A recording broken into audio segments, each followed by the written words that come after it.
जय हिंद, नमस्कार। मैं अंबर जैदी स्वागत करती हूँ आप सबका एक बार फिर से हमारे आज के कार्यक्रम में। और आज एक बार फिर से मेरे साथ मौजूद है मेरे जनरल सुधाकर जी, जो हमारे शो पर अक्सर मौजूद होते हैं। सर, एक बार फिर से आपका बहुत स्वागत है। नमस्कार, जय Hind. Amber, it's always a pleasure to be connected to your platform, and thank you very much for having invited me. And once again, I wish you and your team a very happy new year. Thank you so much for your time, and of course, you always give us valuable inputs and guide us too.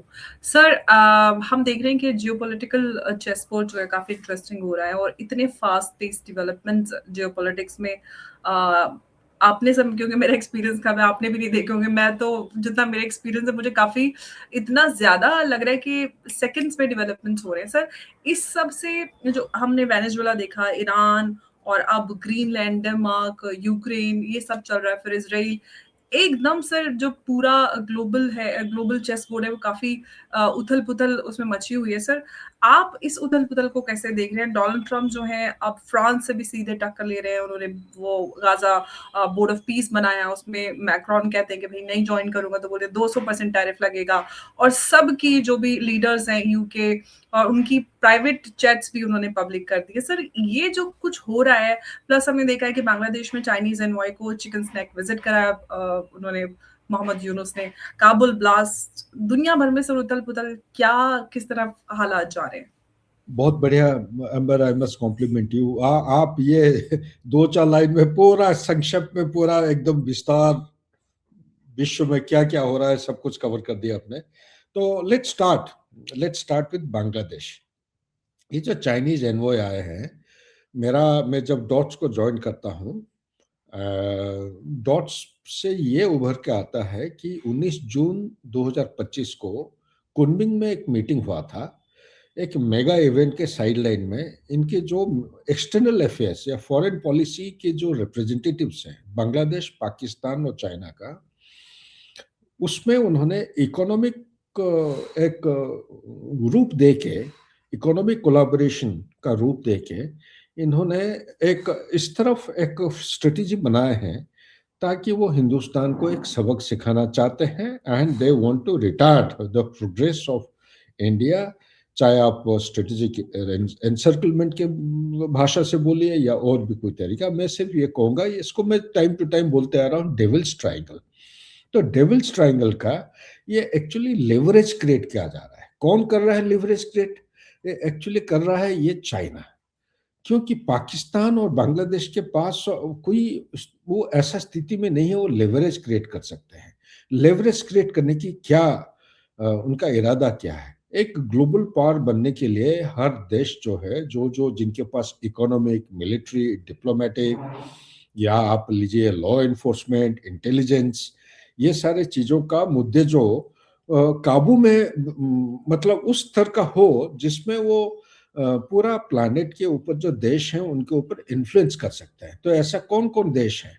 गिने चुने, जो अगर ऊपर से नीचे देखेंगे statistically, सीपीरिका या और भी इंटरनेशनल थिंक टैंक है, ऊपर आता है अमेरिका, उसके बाद चाइना, उसके बाद रशिया, रशिया के बाद इंडिया आता है। इंडिया, आप अगर ग्लोबल फायर पावर इंडेक्स देखते हैं, या आप अगर देखते हैं कि एशिया का पावर रिसेंटली, तो एक दो महीने पहले एक ऑस्ट्रेलिया का एक थिंक टैंक था, लोए थिंक टैंक उसको कहते हैं, तो उन्होंने ये किया था कि हिंदुस्तान एशिया का एक ग्रेट पावर या बिग पावर बन चुका है। ठीक है ना? सो उससे क्या, पहले एक हम राइजिंग पावर हुआ करते थे, आज बिग पावर जब हो जाते हैं तो एशिया के अंदर आप देखेंगे अमेरिका, चाइना और तीसरे नंबर पे हिंदुस्तान आ जाता है। और ये ऑपरेशन सिंदूर के बाद ये असेसमेंट किया। इसी तरह चाइना भी अपना लेवरेज बनाना चाह रहा है कि जब जरूरत पड़ेगा तो हिंदुस्तान के ऊपर उधर दबाव डाल सकते हैं। वही बार बार हम ऑलरेडी आपके पॉडकास्ट के थ्रू कवर कर चुके हैं। चिकन नेक हमारा एक सेंसिटिव या वल्नरेबल सेगमेंट है। इसी तरह इंडिया सो नहीं रहा है। इंडिया भी तर्क वितर्क हो रहे हैं, वॉर गेम हो रहे हैं, जगह जगह उसका ऑलरेडी हम नए स्टेशन क्रिएट करते जा रहे हैं, और हमारा भी प्लान एफर्ट है। हम कभी एग्रेसर नहीं बनेंगे। जिस दिन हिंदुस्तान एग्रेसर बन जाएगा, आप मान के चलिए हम अपने पांव में कुल्हाड़ी मार देंगे। ठीक है ना, हमें इंतजार करना है कि ट्रिगर कौन देगा? जो एग्रेसर बनता है। ये इंटरनेशनल पॉलिटिक्स में या रिलेशंस में बहुत मान्यता रखता है। कभी एग्रेसर नहीं बनना है, आप इंतजार करिए ट्रिगर के लिए। लोग ये बोलेंगे, मैं भी खुद कहता हूं, वो ट्रिगर की क्यों इंतजार किया? आप पहलगाम 2 की इंतजार कर रहे हैं। पहलगाम 2 अभी मैं ये नहीं कह सकता हूं कि बिल्कुल होगा नहीं, ये होगा, अलग किस्म का एक होगा। और कहां पे होगा? ये भी एक अलग किस्म, अलग जगह हो सकता है। जैसे वो स्पाइडर वेब टाइप यूक्रेन ने रशिया के खिलाफ किया था, वैसा हो सकता है। हो सकता है कि कोई कोई लोग कह रहे 26/11 का एक रिपीट हो सकता है।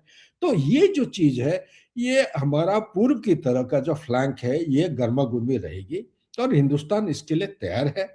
नहीं तो रफाल 114 क्यों खरीदने के एग्रीमेंट करेंगे फ्रांस के साथ? अभी साइन होने जा रहा है थोड़े दिन के अंदर। तो ये सारी चीजें मद्देनजर रखते हुए वो भी प्लान कर रहे हैं कि किस तरफ हिंदुस्तान के जो 7 सिस्टर्स है उसको चोक कर सकते हैं, ब्लॉक कर सकते हैं या कट ऑफ कर सकते हैं।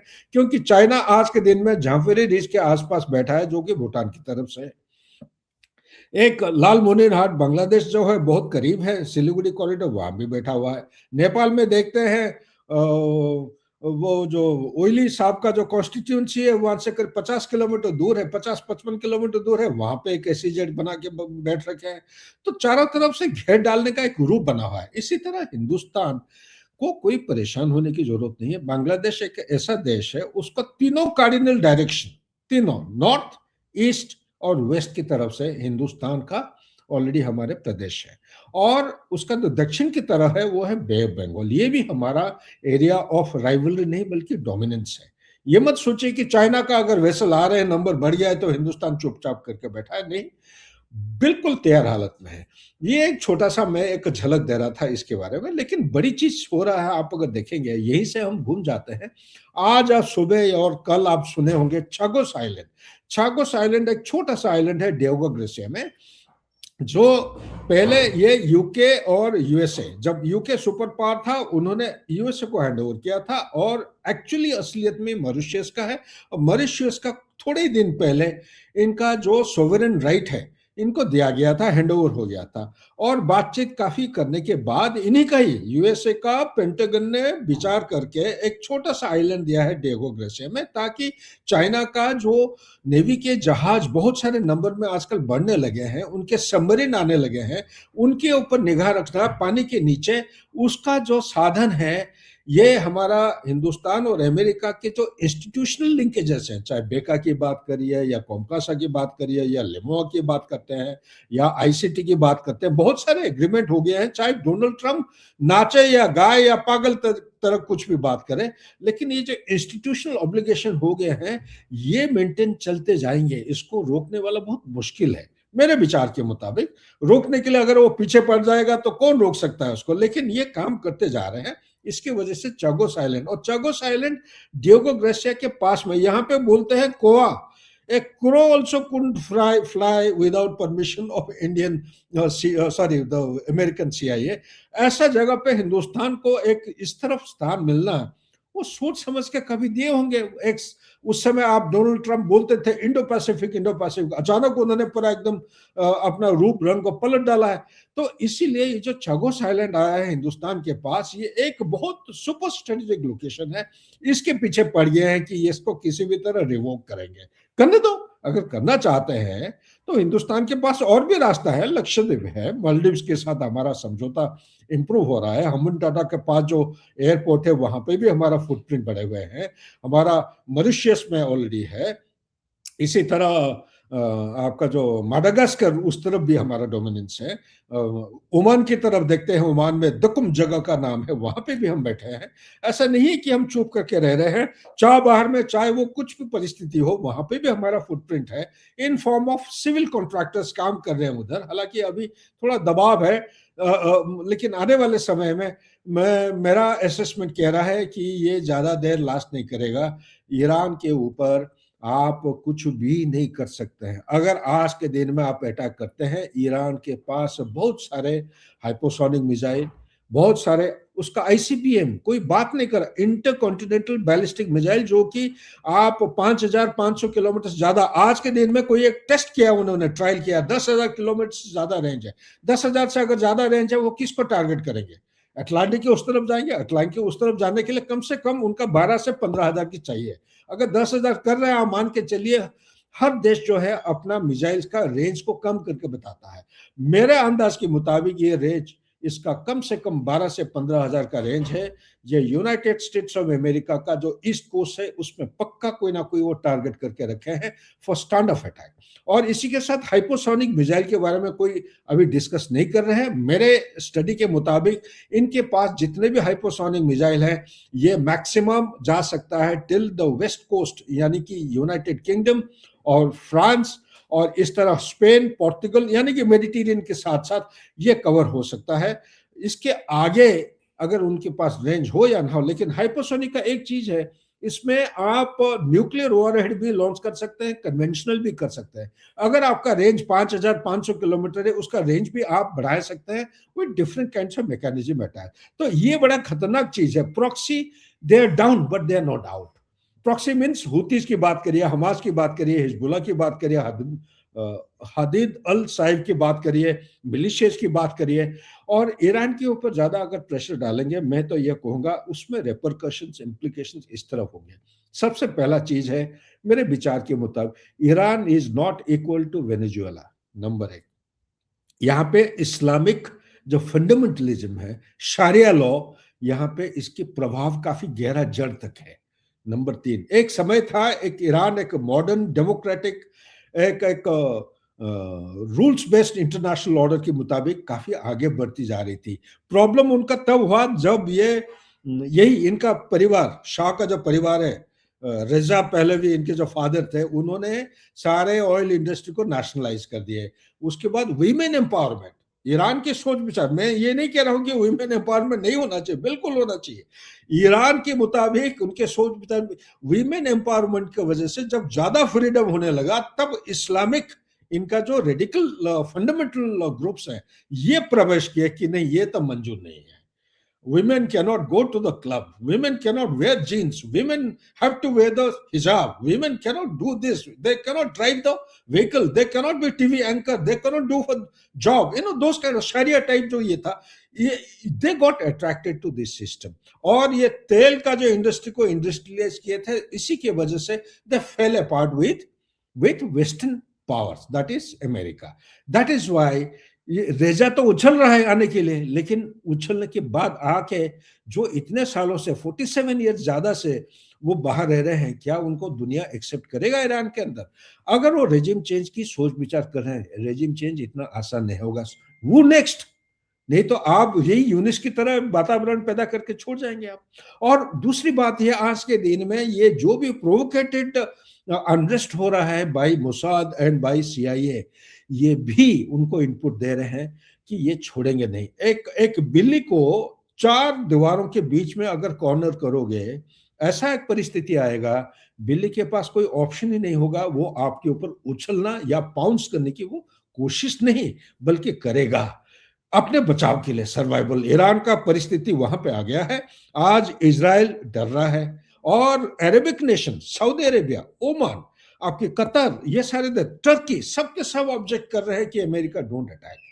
ठीक है ना। सबसे बड़ी बात है कि ये जो स्ट्रेट ऑफ हरमुज है, वहां पे उनकी फुटप्रिंट बढ़ गई है, ट्रूप्स आगे हैं, और उनके मिसाइल्स वगैरह डिप्लॉय हो चुके। मेरे खबर के मुताबिक, if I am wrong you can correct मी, अगर उसको वो चोक कर देते हैं, आप मान के चलिए 27 से 33% विश्व का पूरा धरती का जो ऑयल और गैस की जो सप्लाई है रूट के ऊपर इंपैक्ट होगा। और साथ ही उस तरफ कौन बैठा है? हुतीज बैठे हैं on the shoulders of Yemen, on the Red Sea. उनके पास भी काबिलियत काफी है, सब ये हाइपोसोनिक मिसाइल्स ऑलरेडी पहुंच चुके हैं उन तक। तो इसलिए मैं कह रहा हूं कि इसको वो अटैक नहीं करेगा फिलहाल, लेकिन छोड़ेगा नहीं अमेरिका। डोनाल्ड ट्रंप के दिमाग के अंदर कुछ घुस जाता है, वो करता है, दिखावा के लिए नहीं, बल्कि उसको मालूम है समय बहुत कम है, बहुत कम समय के अंदर वो कोशिश कर रहा है make America great again. Great का क्या मुद्दा है? ईरान में बहुत सारे तेल हैं, it is the 3rd/4th largest oil reserve in the world. It has got lots of rich mineral rare earth element, or plus it dominates such an area which can actually influence the entire Middle East. तो उसके बाद सीधा आ जाइए आप Hamas के बारे में। मेरे विचार के मुताबिक हमास जो है इतना आसानी से हथियार नहीं छोड़ेंगे। ये जल्दी हम क्योंकि छोटा प्रोग्राम रख रहे हैं, जब टाइम होगा मैं डील किया हूँ, इंटरनेशनल सेमिनार में भी हिस्सा लिया हूँ, मैं अपना विचार रखा हूँ, ये कभी नहीं छोड़ेंगे क्योंकि मिडिल ईस्ट का आज अगर हाँ कहते हैं, ना बोलने में टाइम नहीं लगता है। नेतान्याहू को आप ट्रस्ट नहीं करते हैं, डोनाल्ड ट्रंप को आप कभी भी ट्रस्ट नहीं कर सकते हैं। ऐसा हालत में जो पीस प्रपोजल बना रहे हैं, इंटरनेशनल स्टेबलाइजेशन फोर्स बना रहे हैं, इससे आप कामयाब नहीं हो पाएंगे। आप आ जाइए अभी अमेरिका की तरफ, वो कभी बोल रहा है क्यूबा, कभी मेक्सिको, कभी इधर कोलंबिया, वो चारों तरफ घुमा रहा है अटैक करने के लिए। लेकिन सबसे इंपॉर्टेंट थ्रेट है ग्रीनलैंड। क्या वो ग्रीनलैंड को कैप्चर करेगा या एनेक्स करेगा? उसको कोई रोक नहीं सकता है। ये एनेक्सेशन इतना कोई मुश्किल चीज नहीं है, लेकिन एनेक्सेशन के बाद जो कॉन्सिक्वेंसेस है ये बड़ा मुश्किल है। ये पूरा विश्व का जो एग्जिस्टिंग ट्रांस अटलांटिक आर्किटेक्चर है, जिसके आधार पर ग्लोबल एपेक्स ऑर्गेनाइजेशन खड़े हुए हैं, ये तितर बितर हो जाएंगे। फ्रांस का प्रेसिडेंट, आप खुद ही अपना सवाल में कह रहे थे, उन्होंने तो कुछ बोल दिया कि भाई ये गाजा वाला आप क्या कर रहे हो, ये स्टेबलाइज, मैं तो नहीं आऊंगा। इसके अलावा उन्होंने ये भी बोला है, Donald Trump, we are with you for as far as Iran is concern, we are with you for so. लेकिन ये जो ग्रीनलैंड का आप क्या कर रहे हो कुछ समझ में नहीं आ रहा है। वो कोशिश कर रहे हैं वर्ल्ड इकोनॉमिक फोरम के बाद पेरिस में G7 सारे जो मंत्री या लीडर्स हैं उनको बुला के एक मीटिंग करें, उसके बाद आ जाइए यूक्रेन में। मेरे विचार के मुताबिक ना ये आगे जा रहा है ना पीछे। ये जो परिस्थिति है, ऐसा जगह पे आपके अटका हुआ है, ये सिर्फ डोनाल्ड ट्रंप ही विचार कर सकते हैं if he wants to bring the mindless conflict to an end. और last but not the least, China. China और रशिया, जो नया स्ट्रेटेजी उनका जो डॉक्ट्रिन बना हुआ है, उसके मुताबिक चाइना को उन्होंने एक नया रूप और रंग दे रखे हैं। अभी भारत के लिहाज से अगर सोचते हैं, हमारे खिलाफ पाकिस्तान, बांग्लादेश है, लेकिन इनके पास लेवरेज नहीं है। लेकिन इनको दोनों को सपोर्ट करने वाला अमेरिका है और चाइना है। ये दोनों देश को थोड़ा हमें फूक फूक के कदम रखना है। और यूएई के जो लीडर आए थे अभी, बड़ा शॉर्ट और क्रिस्प विजिट हुआ।